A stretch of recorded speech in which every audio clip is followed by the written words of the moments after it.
नमस्कार दोस्तों, आप सबका बहुत बहुत स्वागत है मेरे YouTube चैनल में। चलिए आज के इस वीडियो में हम अयोध्या कांड 3 भाग करेंगे। सीता और लक्ष्मण का अनुग्रह। माता कौशल्या से अनुमति प्राप्त करने तथा विदा लेने के पश्चात राम जनक नंदिनी सीता के कक्ष में पहुँचे।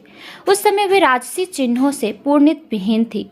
उन्हें राजसी चिन्हों से विहीन देखकर सीता ने पूछा, हे आर्यपुत्र, आज आपके राज्याभिषेक का दिन पर भी आप राजसी चिन्हों से विहीन क्यों हैं? राम ने गंभीर किंतु शांत वाणी में सीता को समस्त घटनाओं के विषय में बताया और कहा, प्रिय, मैं तुमसे विदा मांगने आया हूँ, क्योंकि मैं तत्काल ही बक्कल धारण करके वन के लिए प्रस्थान करना चाहता हूँ। मैं चाहता हूँ कि मेरे जाने के बाद तुम अपने मृदु स्वभाव तथा सेवा शुभ्रूषा से माता पिता तथा भरत सहित समस्त परिजनों को प्रसन्न और संतुष्ट रखना। अब तक तुम मेरी प्रत्येक बात श्रद्धापूर्वक मानती आई हो और मुझे विश्वास है कि आगे भी मेरी इच्छा अनुसार तुम यहाँ रहकर अपने कर्तव्य का पालन करोगी। सीता बोली, प्राणनाथ, शास्त्रों बताते हैं कि पत्नी अर्धांगिनी होती है। यदि आपको वनवास की आज्ञा मिली है तो इसका अर्थ है कि मुझे भी वनवास की आज्ञा मिली है। कोई विधान नहीं कहता है कि पुरुष का आधा अंग वन में रहे और आधा अंग घर में रहे। हे नाथ, स्त्री की गति तो उसके पति के साथ ही होती है, इसलिए मैं भी आपके साथ वन चलूँगी। आपके साथ रहकर वहाँ मैं आपके चरणों की सेवा करके अपना कर्तव्य निभाऊंगी।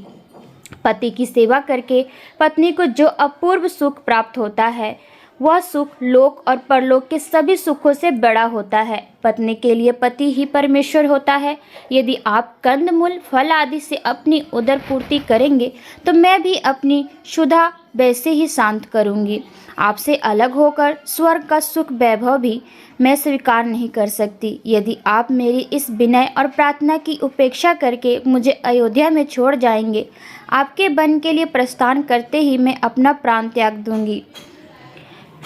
यही मेरी प्रतिज्ञा है। राम को वन में होने वाले कष्टों को ध्यान था, इसलिए वे अपने साथ सीता को वन में नहीं ले जाना चाहते थे।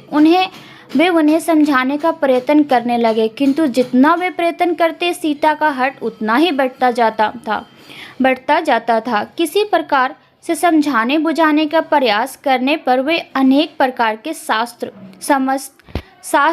सम्मत तर्क करने लगती और उनके प्रयास को विफल करती जाती। जनक नंदिनी की इस दृढ़ता के समक्ष राम का प्रत्येक प्रयास असफल हो गया और अंत में उन्हें सीता को अपने साथ वन ले जाने की आज्ञा देने के लिए विवश होना पड़ा।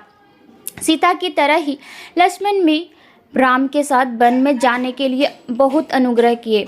राम ने बहुत प्रकार से समझाया, किंतु लक्ष्मण उनके साथ जाने के लिए विचार पर दृढ़ रहे।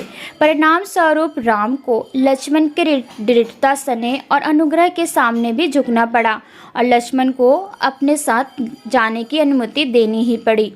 सीता और लक्ष्मण ने कौशल्या तथा सुमित्रा दोनों माताओं से आज्ञा लेने के बाद अनुनय विनय करके महाराज दशरथ से भी वन जाने की अनुमति देने के लिए मना लिया। इतना करने के पश्चात लक्ष्मण शीघ्र आचार्य के पास पहुँचे और उनसे समस्त अस्त्र शस्त्र आदि लेकर राम के पास उपस्थित हो गए।